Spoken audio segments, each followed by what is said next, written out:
Thomas Soto. Cette fois, Donald Trump, qu'on évoquait avec Yannick Jadot à l'instant, entre dans le vif du sujet. Le président élu l'a dit sur la chaîne américaine CBS, il veut expulser jusqu'à 3 millions d'immigrés clandestins. Il confirme qu'il veut construire un mur, au moins une clôture avec le Mexique. Il va nommer un juge anti-avortement et un juge pro-armes à la Cour suprême. Bonjour Danny Cohn-Bendit. Bonjour Thomas. Et ben voilà, pan sur le bec de tous ceux qui se rassurent en disant que le Trump président n'appliquera pas le programme du Trump candidat. Wait and see, comme on dit en français. Alors, vraiment, c'est la continuation. Bah oui, mais tout le monde comprend l'anglais. Hein. Alors, c'est la continuation de la campagne électorale, l'outrance, la véhémence, le mensonge. Un exemple, sa campagne, c'était contre l'élitocratie. Eh bien, dans son équipe rapprochée pour préparer son gouvernement, 3 de ses enfants et son gendre, comme les Kennedy, comme les Bush, je dis, Monsieur Trump, welcome to the club.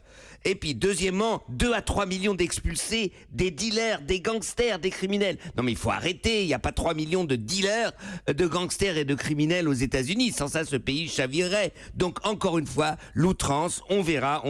Il faut savoir que sous Obama, chaque année, eh bien, l'administration Obama, 200 000 personnes sont expulsées. Et puis... Obama a expulsé grosso modo le même nombre entre 2009 et 2015, 2,5 millions à 3 millions de clandestins.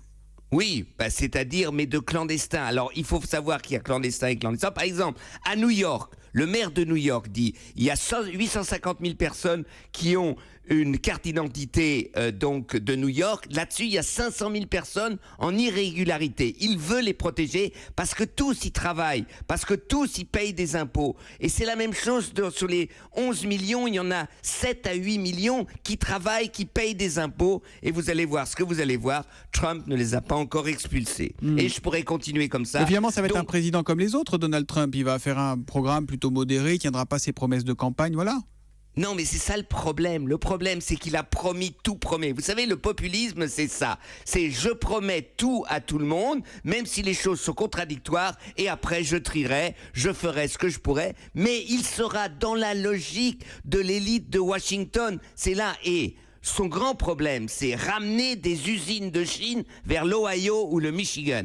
Eh bien, bonjour les enfants, moi je veux voir comment il va faire, parce que c'est impossible. Donc, on voit que ça, c'est le noyau dur de la contradiction de Trump. Il pourra nommer, aller vers la droite moralement, nommer des juges. Ça sera un grand problème de droite, d'extrême droite, etc.